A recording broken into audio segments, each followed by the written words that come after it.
നെതിരെ രൂക്ഷ വിമർശനമാണ് ഉന്നയിച്ചത്. നവോത്ഥാനത്തിന്റെ പാരമ്പര്യങ്ങൾ പിൻപറ്റുന്ന ഒരു സംഘടന എന്ന നിലയിൽ NSS അയ്യപ്പ ജ്യോതി തെളിയിക്കാൻ പാടില്ലായിരുന്നു.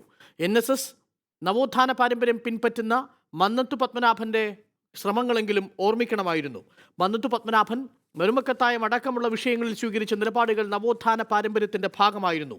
NSSന് ഇരട്ടത്താപ്പെന്നും മുഖ്യമന്ത്രി പിണറായി വിജയൻ മാധ്യമങ്ങളോട് പറഞ്ഞു. വനിതാ മതിലിൽ പങ്കെടുത്താൽ എന്തോ കുഴപ്പമുണ്ടാകും എന്ന രീതിയിലുള്ള പ്രചരണം തെറ്റെന്നും മുഖ്യമന്ത്രി മാധ്യമങ്ങളോട് സൂചിപ്പിച്ചു. എന്തെല്ലാം ആചാരങ്ങൾ മാറി ശബരിമലയിൽ തന്നെ പല ആചാരങ്ങൾ മാറിയിട്ടില്ലേ എന്ന് കണക്കുകൾ ഉദ്ധരിച്ചുകൊണ്ട് പറഞ്ഞു. 18-ാം പടിയിൽ തേങ്ങ ഉടച്ചിരുന്ന ആചാരം മാറിയില്ലേ? ഇരുമുടിക്കെട്ട് വീടുകളിൽ നിറച്ചിരുന്ന രീതി മാറിയില്ലേ? ഇപ്പോൾ ദേവസ്വം ബോർഡിന്റെ റെഡിമെയ്ഡ് ഇരുമുടിക്കെട്ട് ലഭ്യമാവുന്നില്ലേ? കറുപ്പും നീലയും മാത്രം വസ്ത്രമെടുത്തു വന്നിരുന്ന ഭക്തജനങ്ങൾ ഉണ്ടായിരുന്നില്ലേ? ആ കാലം മാറിയില്ലേ? ഭസ്മക്കുളങ്ങളിൽ കുളിക്കുന്ന രീതി മാറിയില്ലേ? ശയനപ്രദക്ഷിണം മാറിയില്ലേ? തുടങ്ങി ശബരിമലയിൽ ഒട്ടേറെ ആചാരങ്ങൾ മാറിയിട്ടും യുവതികളുടെ പ്രവേശനത്തെ എതിർക്കുന്നതിൻ്റെ സാങ്കത്യം എന്ത് എന്നതിനെക്കുറിച്ച് പിണറായി വിജയൻ മാധ്യമങ്ങളോട് വിശദീകരിച്ചു. ഇത് ഒരു വൻ മതിലായി തീരുമെന്നും വനിതാ മതിൽ ശബരിമലയുടെ പശ്ചാത്തലത്തിൽ തന്നെ ഉള്ളതാണെന്നും മുഖ്യമന്ത്രി പിണറായി വിജയൻ ആവർത്തിച്ചുറപ്പിച്ചു. RSSകാർ സംഘടിപ്പിച്ച അയ്യപ്പ ജ്യോതിയിൽ ചില സംഘടനകൾ പങ്കെടുത്തത് ഗൗരവമായി കാണണമെന്നാണ് മുഖ്യമന്ത്രി പിണറായി വിജയൻ പറഞ്ഞത്. മഹാരാഷ്ട്രയിലെ ശനി ശിഗ്നാപൂർ ക്ഷേത്രത്തിലും കർണാടകയിലെ മടൈസ്നാൻ അടക്കമുള്ള കാര്യങ്ങളിലും സ്വീകരിച്ച വ്യത്യസ്ത നിലപാടുകൾ എങ്ങനെയാണ് കോൺഗ്രസിനും BJPക്കും കേരളത്തിൽ വ്യത്യസ്തമായി നിലപാടുകൾ സ്വീകരിക്കാൻ തുണയാവുന്നതെന്നും മുഖ്യമന്ത്രി പിണറായി വിജയൻ ചോദിച്ചു. പങ്കെടുക്കുന്നവർക്കും പങ്കെടുക്കാത്തവർക്കുമെതിരെ നടപടികൾ ഉണ്ടാവില്ല. പങ്കെടുക്കുന്നവർക്കെതിരെ നടപടി ഉണ്ടാകുമെന്ന പ്രചരണം വാസ്തവ വിരുദ്ധമാണ്.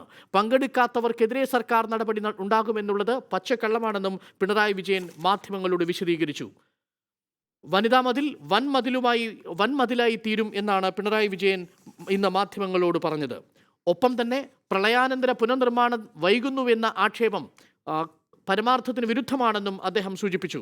13,821 വീടുകളിൽ 11,000 വീടുകളോളം നിർമ്മാണം പൂർത്തിയായി കഴിഞ്ഞു. ബാക്കി 2,000 എണ്ണത്തിന് സ്പോൺസർമാരെ കണ്ടെത്തി കഴിഞ്ഞു. ഭാഗികമായി തകർന്ന വീടുകൾക്ക് 15% വീടുകളിൽ 10,000 രൂപ വീതം വിതരണം ചെയ്തു കഴിഞ്ഞു.